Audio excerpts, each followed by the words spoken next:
Joining me are two special guests, Kathrine Switzer, who officially registered for the Boston Marathon in 1967. She's an activist, she's a professional speaker, she is an author of Marathon Woman and many more, and she's a founder of the 261 Fearless nonprofit organization, which is a global nonprofit organization.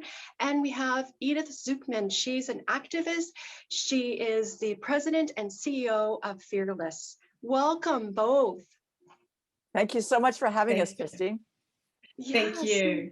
You're welcome. It's so good to see you virtually.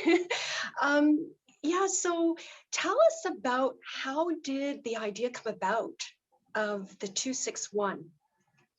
Well, I think I'll start, Christine, because I think everybody remembers that incredible Boston Marathon story from 1967. I mean, a million years ago now. But the whole story is that I registered for the race and I was given bib number 261. And during the race director was furious finding a woman in the race, and he jumped off the press bus, attacked me, and tried to throw me out and rip off those bib numbers. And my boyfriend decked him, and I went on to finish the race. But I also decided no matter what, I was going to finish it. You know, I was really humiliated and quite terrified. I was only 20 years old. And I went ahead and finished the race because I knew if I didn't finish it, nobody would believe women could. But it was a very frightening experience. I mean, I was totally afraid at the time, but I really said, I have to do this. And finishing the race was everything. You know, it changed my life. And it subsequently, all these years later, inspired people. And 261 became kind of this number meaning fearless in the face of adversity. And so it was Edith who was sitting with me one time, and we were doing an interview, in fact, years ago in Austria. She was working as a sports journalist. And I told her about how this number was becoming, you know, kind of globally known as this kind of cult number for fearlessness. And I didn't know where it was going to go. And she said, you have no idea how powerful this is. And we started talking.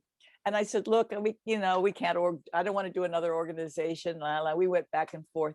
And it was actually Edith who conceived the idea of creating the nonprofit 261 Fearless, and taking that vehicle and that inspiration of a woman taking the first step toward fearlessness, despite being afraid, and having her life empowered and changed to create this global organization. So I'm going to let Edith now tell you the next steps, because really, you know, 261 Fearless just wouldn't be here if it weren't for her.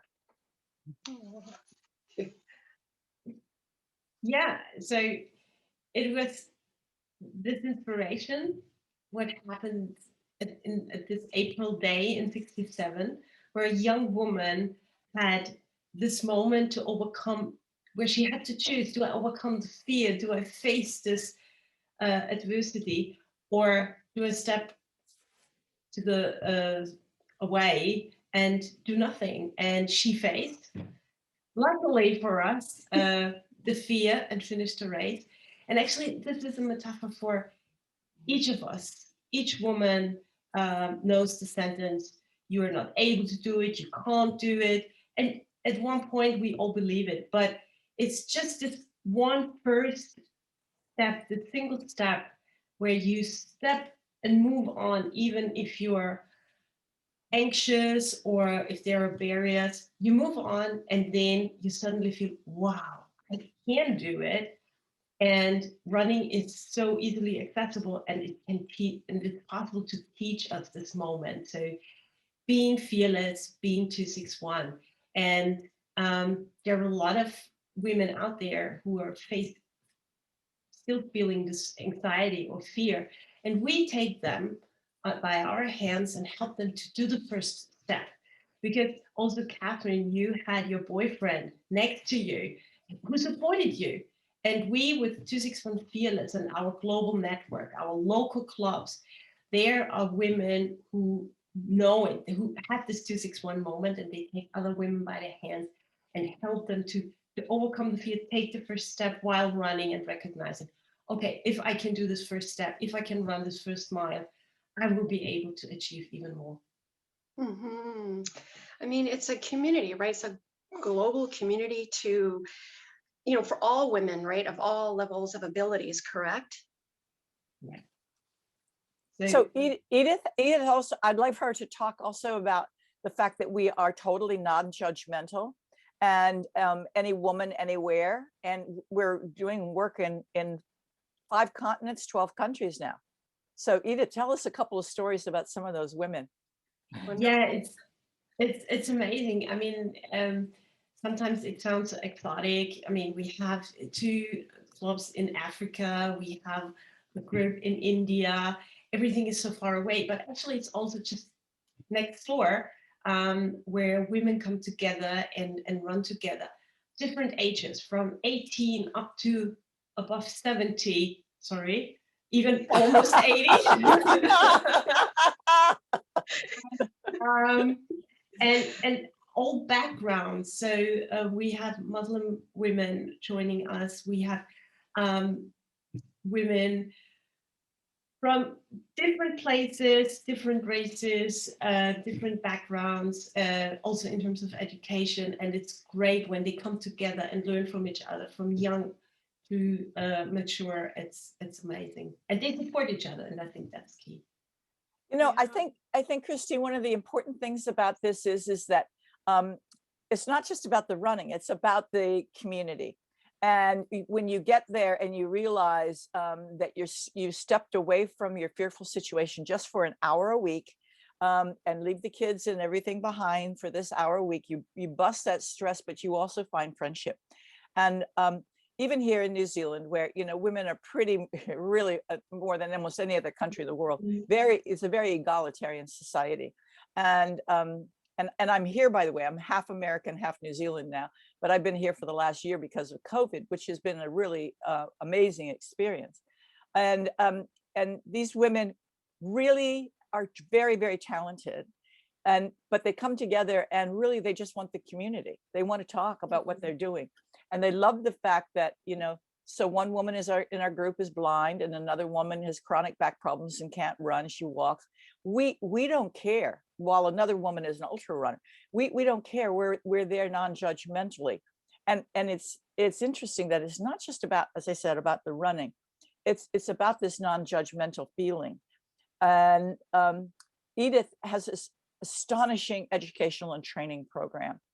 And I always joke with her. I said, it's very easy to train somebody, to teach somebody how to run, but it's not so easy to teach people how to be non-judgmental. And we're really proud of the fact that we can do that. Her programs are just incredible, the educational component of these programs. How does one get involved? So Edith? We have the club network. So the base is always a local 261 club. These are local nonprofits. So they are led by women, and within these, or under this umbrella, there are 1 or more running groups led by certified 261 coaches. So currently in 12 countries on 5 continents, we have already established groups where women can just show up, and you don't need to be trained or whatever. It's really going there and doing the first step. So it's like Kathrine said, it's non-judgmental, it's non-competitive, you need no running experience. Actually, we want to help women to start running. So, and if you're already a runner or an ultra runner, like Kathrine said, everybody is welcome and everybody can benefit, because the program is very diverse in terms of running technique, drills, games, and easy running. In case there is no group in your neighborhood right now, perhaps there are women who want to step up and establish a 261 club as a club director. So it's also an opportunity to gain business experience. So managing a club and administrating, and also leading a team of coaches, or becoming a coach. So we also have an education program, very intense one for women who want to become coaches. And the they get trained through 261, and then they can start a group under an existing 261 club nonprofit. So I mean, Christine, if somebody wants to get involved, the simplest method is to go to 261fearless.org there and go to the educational program, or how do I sign up, or how do I join? You can be a member, you can apply to be a coach, you can probably be a club director, all these things, as Edith said. But basically go to the website and read about where, first of all, is there an organization near you? And if there isn't, well, maybe you start one. Yeah. Yes. And you know, with, I mean, how does it make you both feel what you're doing? It's empowering women and a place to be safe and to instill confidence. How does it make you feel to be involved in such a wonderful organization? I'm going to start first because I'm going to come from the historical perspective of having no other women to run with for many, many years. I ran with men, and mostly guys over 40, because I could keep up with them, couldn't keep up with the fast guys on the university team or in the clubs. And I found a community immediately with these men of total acceptance. They really didn't care if I was a female. You know, we made jokes back and forth, of course. But the fact is that suddenly I found what it was like to be non-judgmental. They didn't care. And this was in the on the eve of the first great women's liberation movement. And so, and it was a time of great sexual contentiousness. So we have that space where it didn't matter. And it was really quite amazing. And even in the Boston Marathon, when I talk about that incident, everybody says, oh, all the men must have hated you. No, the men in the race were wonderful. It was just the officials who were furious that I had signed up and said it was against the rules, when in fact, there were no rules about this being a men's only race, but that's another issue. And I had challenged those rules unwittingly as a 20-year-old girl who simply wanted to run, and told by my coach, if I wanted to run, I had to sign up. So that was the first time I had that space. Now, creating programs for women. The first time I did this was in the late 70s and 80s, when I led a series of races called the Avon Running Circuit, which were designed to give races from 5K to a full marathon all over the world for women only. And I found in that space, the women would emerge because they were intimidated by men and big other races. But for a women's only race and their own environment, they would come. So that was real eye-opening. That led to getting the women's marathon into the Olympic Games. But then I realized there was something else, that there was this great vast number of women out there who had no opportunities whatsoever.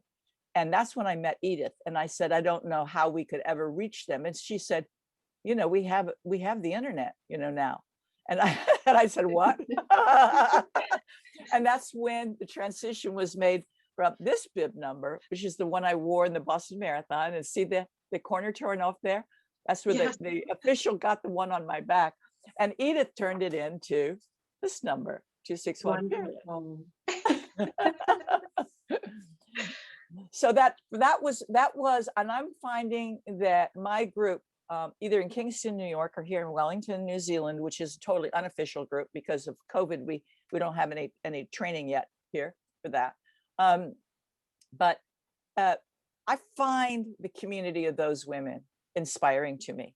And I've been around thousands and thousands of women runners. And it's that group that we just kind of warm up together and run and jog together and then have coffee afterwards. It's astonishing. It's astonishing what we share. It's wonderful. So now Edith, of course, has taken that to a global scale. Yeah. I went to start from the women's perspective, what it means to them to run in a safe and secure and protected environment. And I think it gives them confidence and at one point, like a little home, because they can be the person they are, and nobody cares if she is a CEO or whatever, and she's able to be, to connect with other women and learn from them. And we have seen that a lot of wonderful friendships raised. And that, Kathrine, it's so true. You run next to each other and you suddenly share feelings, and this forms a bond. And there is a wonderful sentence saying, if we lift each other up, we can make really a big difference. And it's about lifting women up, and then we can make a better place out of it. And this relates to what it means to me when I see all these amazing histories, like one woman, we crossed her way when she tried to run the very first time, and she ran out too hard. And after 500 meters, she was close to give up, and we crossed her way and we said, hey, you wear a purple t-shirt, you join us, hey, run with us. And she said, no, I'm not able to do it. And we took her, and she really ran a full hour, sure, with interruptions, but she did it. And it gave me a lot because I helped somebody, and it's very rewarding because out of this moment, a wonderful friendship arose. And she was able to turn through running, and it took a while, but she turned her life around. She gave up her job. She started to go to university again. She finished a degree, a master's degree, and she's now doing what she wanted to do. And it was one of these moments. And when she looks back, she says, well, this moment told me, hey, there is somebody helping me and I'm able to achieve it. And so for me, it means a lot to lift others up because they lift me also up. So it's always a giving and taking. And the empowerment we can observe within the community, that's amazing. And it's really about each single one, because when one does it, it affects perhaps five. And when five do it, it affects more and more and more. Yes, and that's what we want to achieve. And only tiny little steps, what we think is a tiny step, it's a huge step. And so we are also, I mean, we are not a community of millions. We talk about thousands, but these thousands have a huge impact on many other thousand people who are not weekly running with us or doing a workout virtually right now with us, but it has an impact on a much bigger scale. And this is what we try to achieve. And especially Kathrine, that's what you have been doing 60 years, I would say, and see where we are. And it's huge. It's amazing. Yeah. But you know what, Edith, one of the things though that I don't do that you do so well, and I'd love you to talk about this, is their educational programs. Because Christine, you know, we know a woman can be empowered by running and it can change her life. And I always say she has the courage to move on, step out of her comfort zone, leave a bad relationship, get an education, whatever. But Edith's programs in education show her, really give her the tools. So Edith, do you want to describe some of those tools? I mean, you know, like our... Absolutely. So thanks, Kathrine. So in our education program, we teach the social component also, and how to lead groups, so also to become a leader. And this makes a huge difference for women too, because this is often a missing link. We also try to provide a lot of knowledge about women and women's health and women's running, because there are still so many myths out there. We have an ongoing education program for our coaches, and just last week we picked the topic menopause, and it's amazing what's still out there also on the medical end, and how running and physical activity can help women to get through this period in their lives. And this is what we try to give our coaches, so that they can deliver it properly and up to date to their members and women. So, and this education is also important, because education is one of the tools when we talk about empowerment. Because when I know something, I can make a decision and move on. If I have no knowledge, if I don't know where the paths are going, it's hard. And this is also important for us related to movement and exercising, because if we move, we not only move our body, we also move our mind. So it's all connected together. And so for 261 Fearless, the global organization, education is key to empower women and help them to do it, because knowing is one thing, but doing it is another step. This is where we are by their side and help them to move on. And so this is also wonderful to see when you teach somebody or tell somebody something and they realize, and start thinking about it, and then become capable to also implement it in their lives and develop. Mhm. Yes, you also have empowerment talks as well. Yes.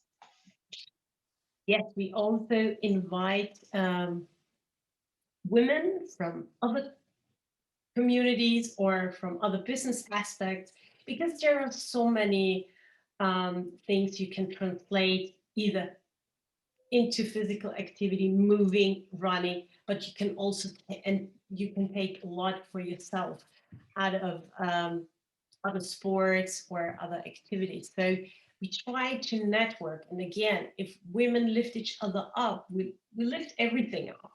And we can learn so much from each other. And in the empowerment talks, so they are presented every other month on our YouTube channel. So they are recorded. You can watch it on demand and learn from very inspirational women. Yes, and I love the quote, for us to run is to be free, to run is to be fearless. I love it. And with International Women's Day coming up, it's an opportunity to, for people to learn about the organization, to register. Is there anything else?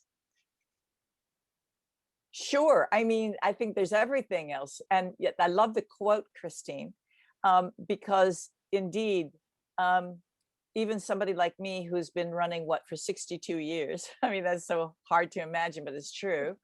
And how lucky I am to have that. But every day that I run, I have a sense of empowerment still. And so that magic and that power never goes away. Now, I'm not saying that running will do this for everybody, but pretty much for every woman it does. I say every woman every time, and you just need to give it a little time because you can't believe it really works, but it does. Anyway, so it's a wonderful quote. And I think the other thing that we really love about not only our organization, but about the act of running is that it's easy, it's cheap, and it's totally accessible.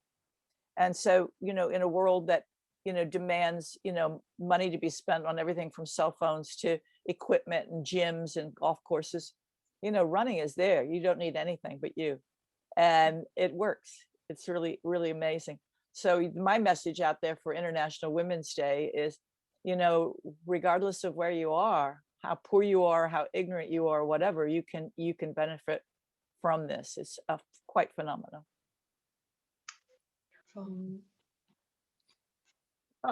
My message is, I mean, we are living currently in days where we facing a lot of uncertainty, and also what it means to be limited in going outside in our freedom, because there are a lot of countries where we are still facing lockdowns. Women are very much affected of the pandemic, with much more workload, responsibility, and so on. And sometimes it's very depressing what happens in families and also in society. And I think there is hope, because just go outside, or even if you're in a lockdown situation where you're not allowed to go outside, just move, because it really helps to sweat out this fear and anxiety, and you feel the strength of your body. And when you feel the strength of your body, you feel the strength of your mind. And you keep this confidence that you will get through this. And women, they are so endured, and so it's given through the nature to us. And really, dear women out there, move, and you feel the strength you have in your body, in your mind. And when you then meet with a friend, you double it, and it continues, and you're not alone out there. And with being active, and if you need help, 261, it's there. We also have online program. A great one is going to be launched in summer, so you can connect with women around the world. And we are all in the same boat. And if we start growing all together, all will be good. And there is a great quote: at the end, all will be good. And if it's not good, it's not the end. So we keep growing, we keep on running, and we will get there.